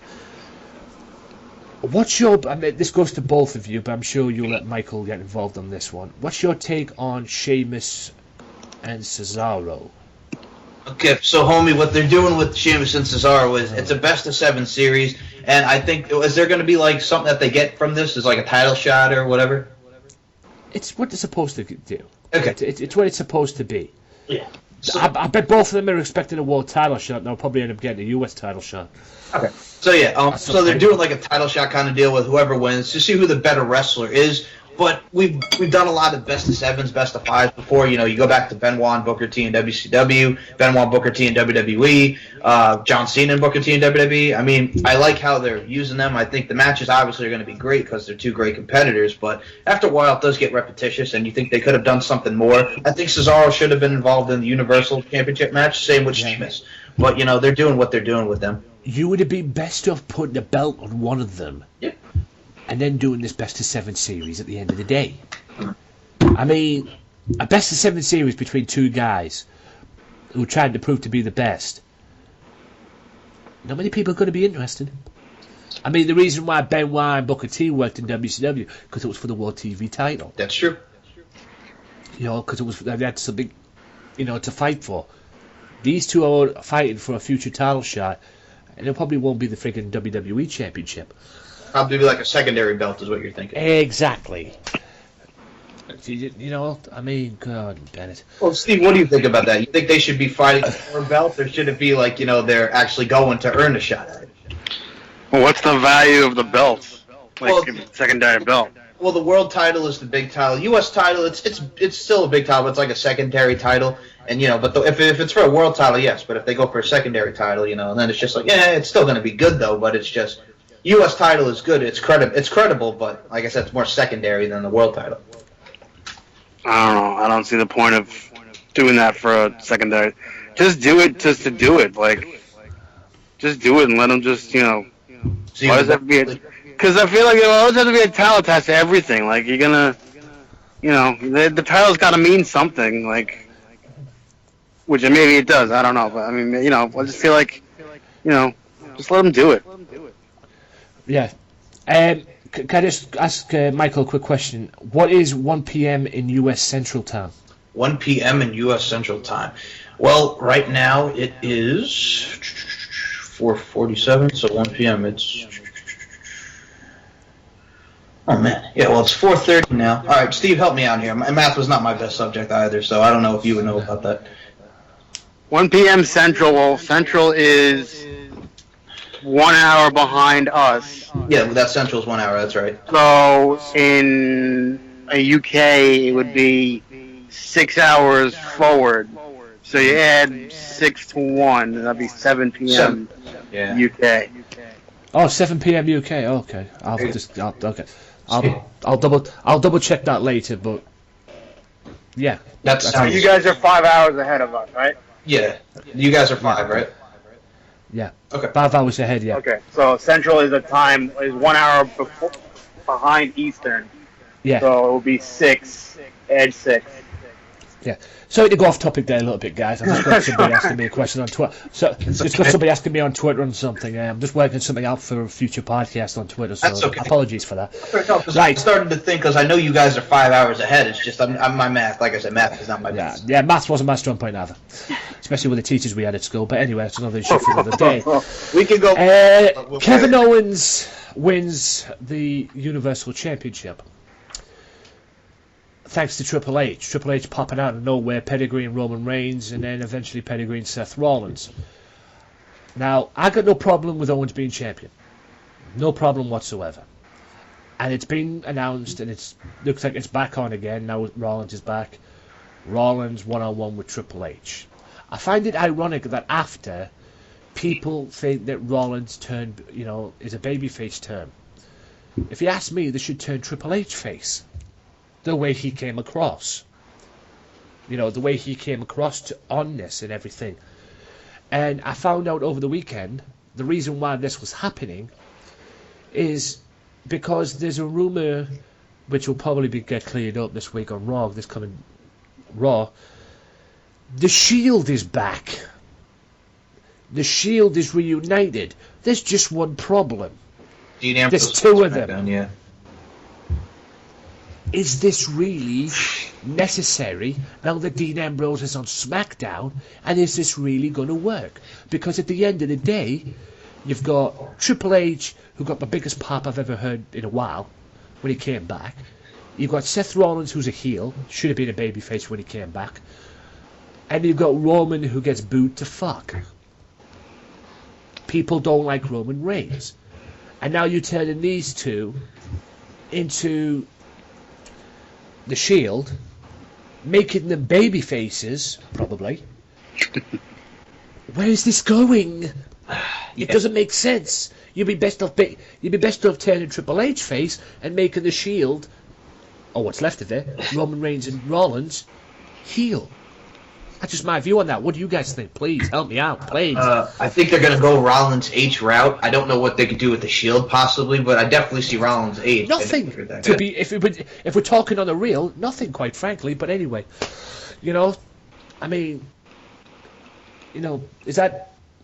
I mean, come on, Bennett. I mean, I'm just confused. It's hurting my brain. I understand. Yeah. I mean, I look forward to seeing what they do. That's really all I can say. I'm just looking forward to see what comes next. But obviously, I can see we're going into the direction of Seth Rollins and Triple H, which it's going to be a great match.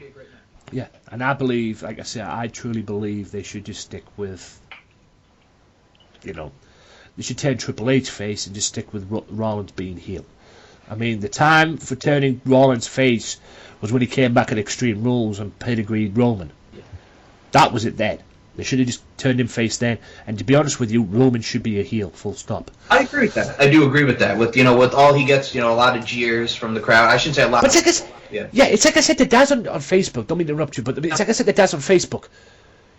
If you get a wrestler and you put him out there to the masses, right? Mm-hmm. He or she does not get over, right? Yep. He or she does not get over or gets booed out the building. At that point, when you would think, okay, he or she's a heel. Surely you would think WWE would see Roman Reigns getting booed out the building worse than John Cena, if that's even possible. You would think, okay, it's time to turn him heel. Agreed. I don't think. Yeah, it doesn't make sense. The thing is, turn the guy heel, pull the trigger. Yeah, Roman Reigns is like the new John Cena. I mean, he gets the mixed reactions, more on the boo side kind of deal, but yeah, that's why he gets booed. Yeah, exactly. So I like Roman Reigns. I think he's a great talent, but as far as turning him, I definitely think that they should turn him heel. And if they don't turn him heel by the end of this year, or relatively soon, I think it's a lost idea for them to obviously do it. They should turn him heel, period. And like I said to Daz on Facebook, turn him heel. I mean, it's missed booking. Weird booking as well by WWE. It really is. Anyway, that's the end of Raw. We'll scratch over Raw quickly, and we'll go to SmackDown, the 2-hour show. It started off with The Miz and Dolph Ziggler battle with barbs, and that's just the fallout from what happened on Talking Smack. A very impressive display by the Hype Bros defeating the Vaudevillains in the tournament for the SmackDown Tag Team titles. I wouldn't be disappointed if they actually win the tournament, to be honest with you, but I don't think they will. I agree. I like Zach, I like Mojo, and what they've done as a tag team. And NXT and not on the main roster, I've enjoyed their work. I swear to God, Mojo Rawley almost knocked one of the Vaudevillains out with that right hand before the end. Yeah, that was the stick spot. So they do the whole broski boot, and then he comes with the right hand, and then they hit the whole hype drive there, and then that was it. Yeah, you could see it on the replay. He clipped him in the jaw. He clipped him right in the jaw. Well, Mojo was a former football player as well, so he knows about, getting into it with the grit there. That would be probably the reason why JBL likes him, but that's another issue for another day. AJ Styles defeats Apollo Crews.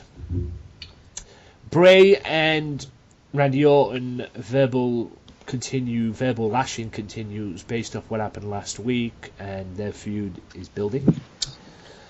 Natalia and Alexia Bliss defeat Becky Lynch, the gorgeous Becky Lynch, quite frankly. I've really got a soft spot for her, to be honest with you. I've heard, man. I know, you got the love for Becky Lynch. I got the love for Becky Lynch, I'm not going to lie.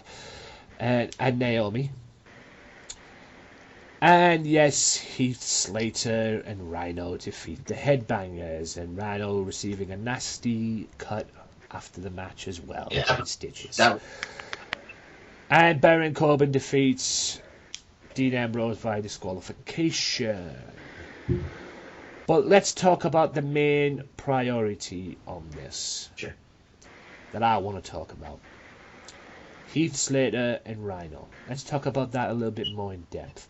Headbangers are from the Attitude Era. Stevie, you'll probably like that. Yeah. As well, the Attitude Era and everything. For those of you that don't know who the Headbangers are, go and watch them on. Yeah, former tag team champions. Former tag team champions. Former NWA World Tag Team Champions in that kerfuffle angle that they had in '98. Fun Time USA, them and Crash Holly. Yeah. Hardcore title. Yeah, oh god. Hardcore title as well. I've got to admit, I like that DVD they're bringing out. I like the look of that DVD they're bringing out in the hardcore title. But anyway. Well, I'm a little biased with that because that was out here on Long Island that they did the Fun Time USA segment. Yeah, as well. But Heath Slater, Rhino's little segments, I think it was all fake at the end of the day because it came across as Heath Slater doesn't have a wife, doesn't have kids, that they were hired just to make him look good. Because he's been coming out and preaching, I have a family to feed and this, that, and the other and everything. He has 54 kids. He has 54 kids, which probably goes up to 100 kids. Goes back down to about 70 kids and whatever. Yeah. It's preposterous. That's all I'm saying. Oh, yeah. But it looks like they're going to be winning the tag team division. What's your take on SmackDown this week in general? All right.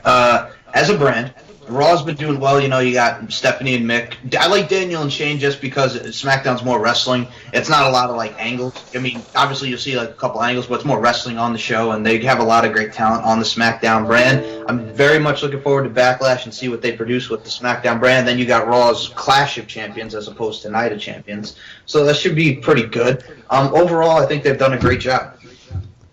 The main event for Raw's Clash of Champions has been announced. What is it? Kevin Owens, Seth Rollins. Oh, there you go. For the Universal title as well. But this leads to what's coming up tonight on Raw. Because I've heard a rumour that The Undertaker's returning. Undertaker going one-on-one with Roman Reigns in the future. Is that a good idea? It's something different. It's definitely something different. I mean, something different for Taker. Yes, and I like The Undertaker. Homie, what do you think about? I know Undertaker makes a lot of these appearances. He recently just. Are they gonna let him bring his walker out into the ring? Oh, that's horrible. Because he's so old. I know he's getting there, but him and Shane, it was fine for what it was. I mean, Shane did the big spot at WrestleMania, which was great, and Undertaker and him beat the crap out of each other. I mean, a lot of people say what they will about that match, but I did enjoy that match. I thought Shane is nuts for doing what he did. I thought Shane died. When he jumped off that thing, I was like, oh my god, he's dead. I swear he hit harder than Foley. Well, if they do Shane versus Brock, which it looks like they're teasing towards, which I mean, wow. God. Shane versus Brock. I prefer to see Brock go for the Universal title, because that's the rumor for the Rumble.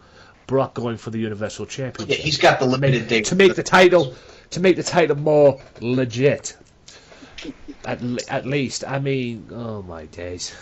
I had to ask you about the Undertaker, man. I know you with the walk. I know Steve knows about the Undertaker. He was a fan of him in the Attitude Era. The American Badass gimmick was great, but yeah, I mean, I see him now, and I see, he's getting older, and I'm just like, he definitely needs to go into the Hall of Fame. It's just how many more years are we going to get a Taker? I know they want to do the Taker-Sting match, but obviously you know what's going on with Sting. Maybe we can do Taker versus Cena because they've never done it at a Mania, but there's a lot of possibilities. Maybe he sticks around for a couple more years and then he's... Yeah. And also, it seems that very much. I mean, good grief. I want to get your take on the reaction. I mean, we'll probably find out on Raw tonight, going back to Raw. I want to get your take on reaction to Stephanie and Foley when Triple H walked out. Well, yeah, they did the whole Mick looked like he wanted to kill him and Stephanie was shot. So it makes for interesting television, don't get me wrong, but it's going to be interesting. That's all I can say. I'm looking forward to the element of surprise.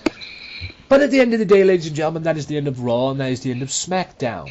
Let's get right into it. And then we'll end the podcast here. 10 things WWE wants you to forget about the Big Show. Like I said during the commercial break, you would probably think the Big Show in general. But apparently there is 10 things that WWE want you to forget about the Big Show according to What Culture Wrestling. So, 10 things WWE wants you to forget about the Big Show. Number 10, and this is true, ladies and gentlemen. This is very true. He was in the Thong Song video. Now, you're probably thinking to yourself, the original one? No. Remix. The remix version of Foxy Brown. Yeah.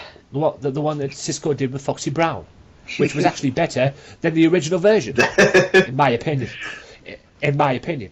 But yes, if you watch the video back, you will see the Big Show.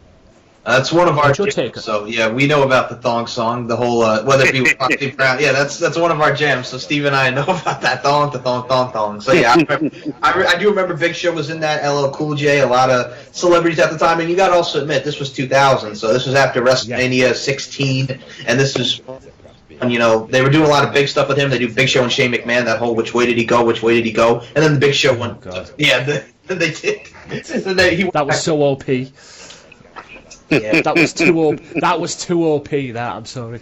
Yeah, which way did it was go? Funny at first. It was funny at first that it just got so OP. Yeah.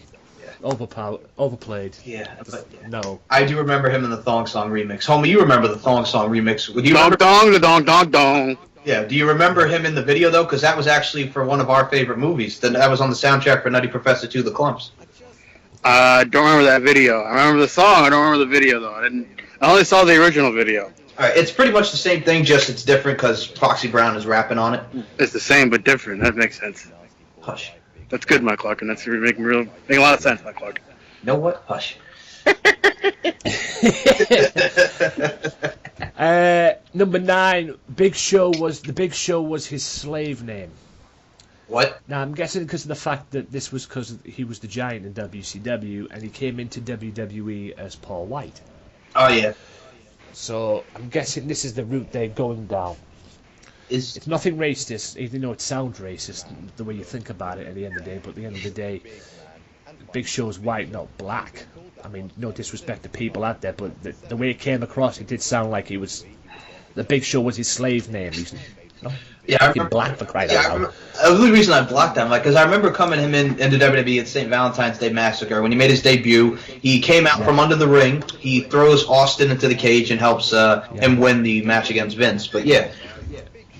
Yeah, and at the end of the day, he came out as Paul White, guys. You have to think about that. And he was the Giant in WCW as well.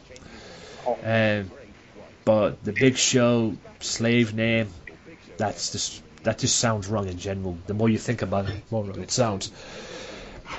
Right, number 8. He got sued. I can think of a few things he got sued for, quite frankly.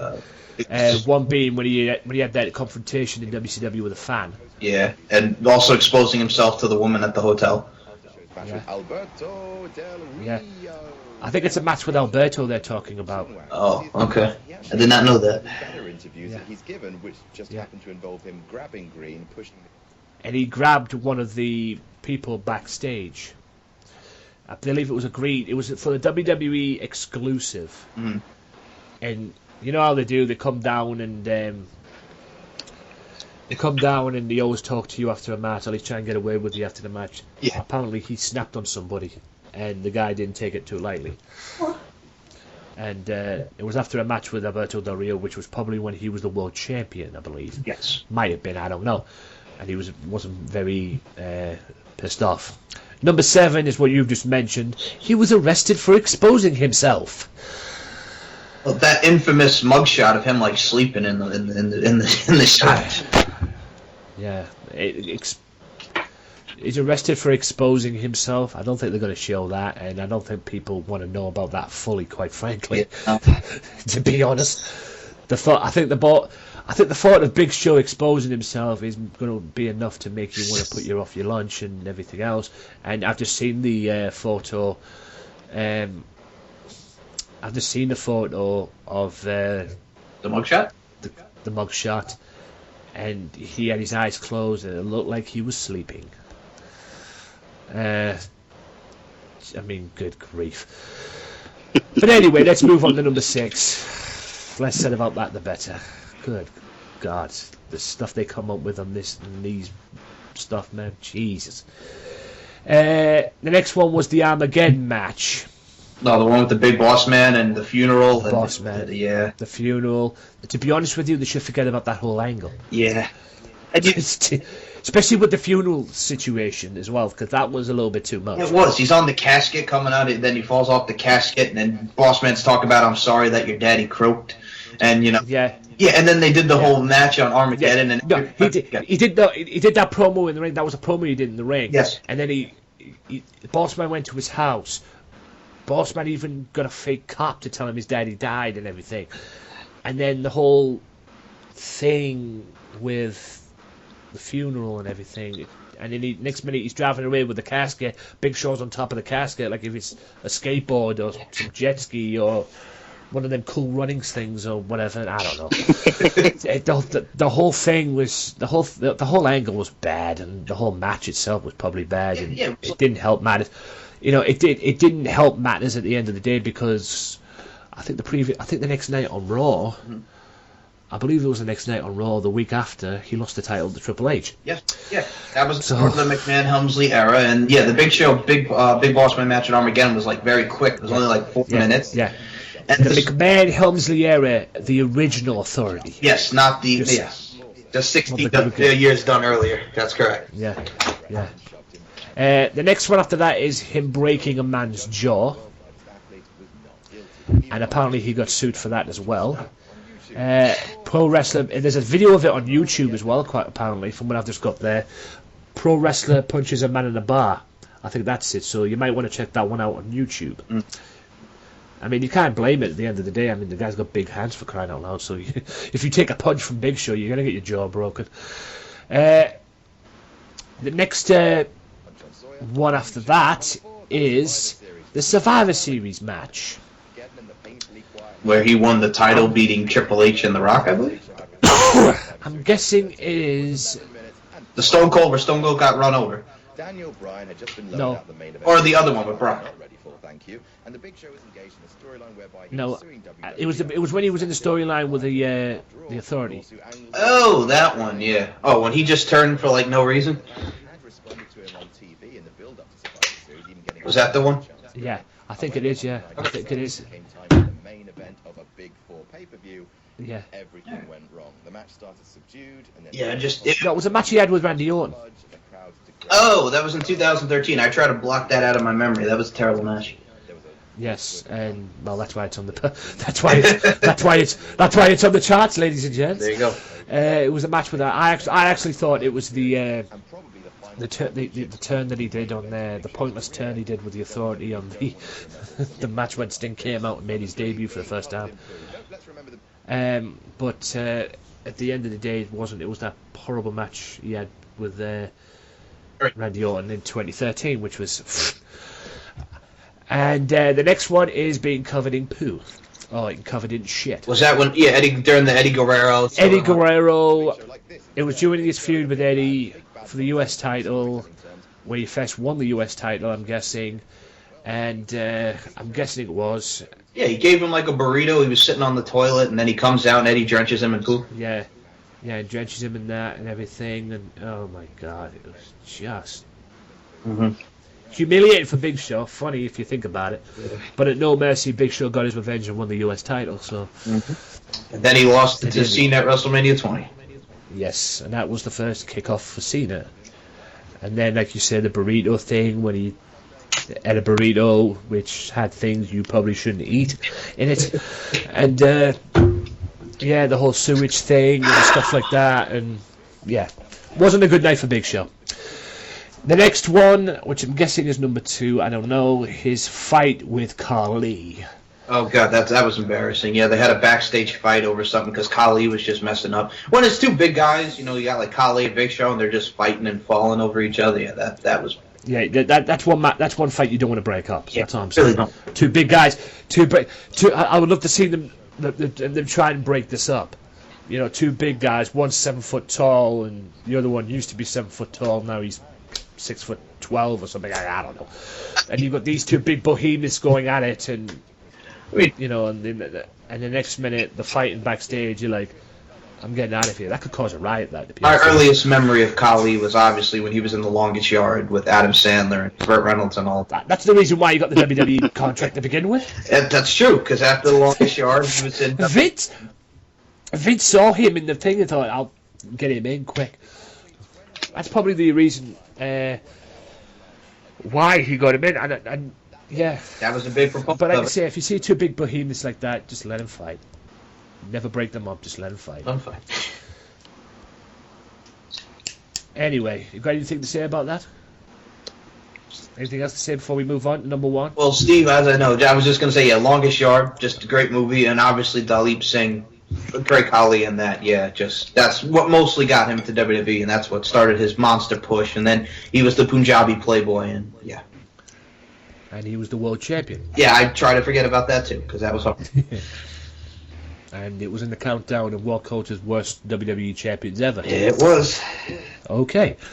Number 1. Apparently he turned heel and face 20 times. Oh yeah, they friggin' flip-flopped him so many times, it was ridiculous.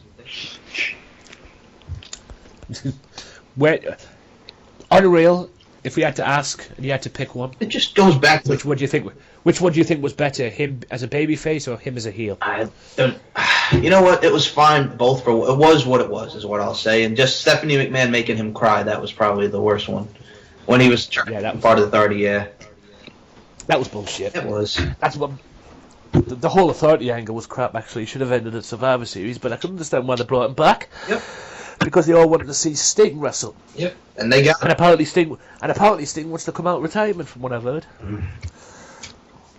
As well, but I think he still wants. From what I got from that Legends of with JBL, I think he still wants that Undertaker match. I think he wants to have that Undertaker match to give back to the fans. Well, he said in the Hall of Fame speech that this is not goodbye. This is just see you later. So we shall see. Well, WWE probably took it as goodbye, but anyway. But that is the end of the countdown, guys. Hope you guys enjoyed that. It was a treat. No doubt. Not the best one they've done, but hey, it was the Big Show. Big Slow. A lot of stuff on there. Big Slow, Big whatever you want to call him. Oh my God. A lot of stuff on there he's done, which I'm sure he's probably not proud of if he was smart. But it is what it is at the end of the day, guys. He is the Big Show. He is the Giant. If you see him, he's Paul White. Mm-hmm. Right, guys. Quick promotions before I go. You can listen to the podcast on soundcloud.com/wrestling_matters_podcast. You can also listen to the podcast on the YouTube channel as well, youtube.com/wrestling_/AJW Wrestling Matters. I almost gave you the SoundCloud link there. Also, at times you can check it out on Spreaker.com as well, where you can also check out the Mystery Island podcast. As well, you can also check it out on the Swerve Talk Network, Max Wrestling, Offshoot Radio with James Belmont and everybody, and also check out Kenny as well. You know, show them some love, do what you got to do. Shout out to Daz, shout out to Kenny, and shout out to James as well. And fuck you to all the haters. That's all I got to say. Yeah. That one. But also check out Mystery Island as well. Like I say, guys, hope you guys enjoyed Wes Briscoe coming in, and I'm sure there's going to be a lot more to come as well. Big shout out to Mystery Island as well, because I have now got autographs from Carlito, Rockstar Spud, D'Lo Brown. Yes, I have now had autographs twice from D'Lo Brown. One when he came up here for WCW at a wrestling show one time, which featured him, Raven, and the Sandman at the time. I got an autograph of him that night as well, and he was really, really cool that night as well. And thanks to Mystery Island as well, I've got my second autograph of him, so I'm happy with that. But the best autograph in the world that I've got from working with Mystery Island as well, and I hope to work with him a little bit more in depth in the future, is the best autograph that I've got was from Jimmy Havoc. And for those of you that don't know Jimmy Havoc, you're an idiot. That's all I'm saying. You need to know Jimmy Havoc. Just look him up on YouTube and you will know him. But all in that, guys, facebook.com/Back to the Island for more information on Mystery Island as well. Give them a link, give them a like rather, give them a follow, whatever you got to do on Twitter. All the links will be on there as well, even their website's on there as well.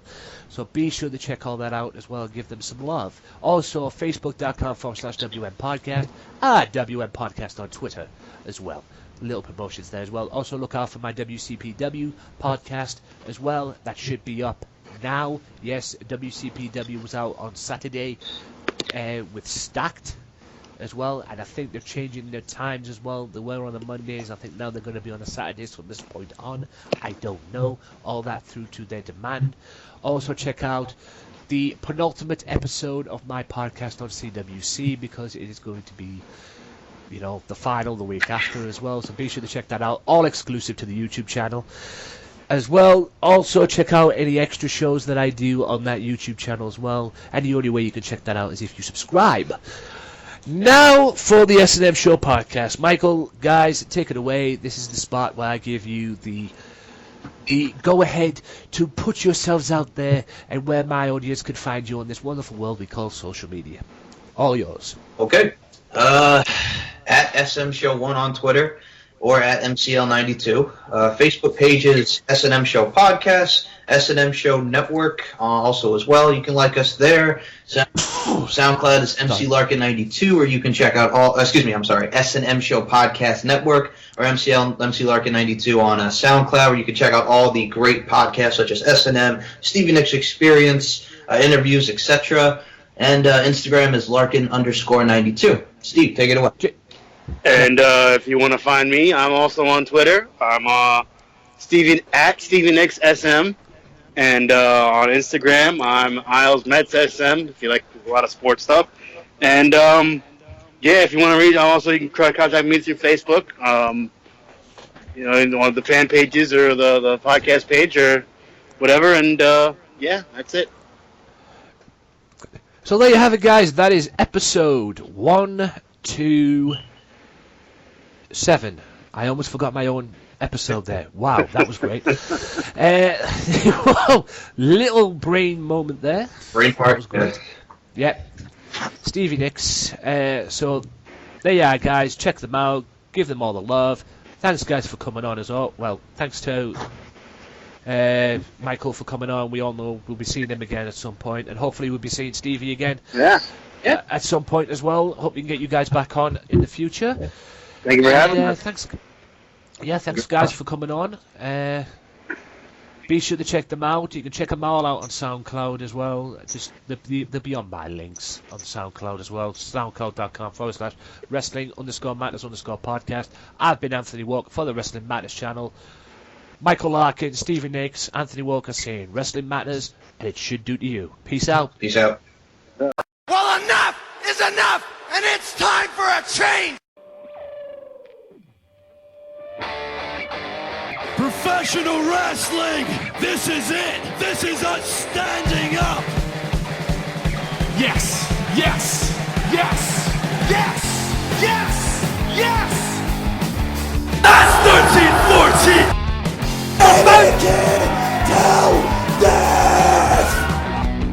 Dina, I am the best in the world. 'Cause that's the bottom line. 'Cause Stone Cold said so.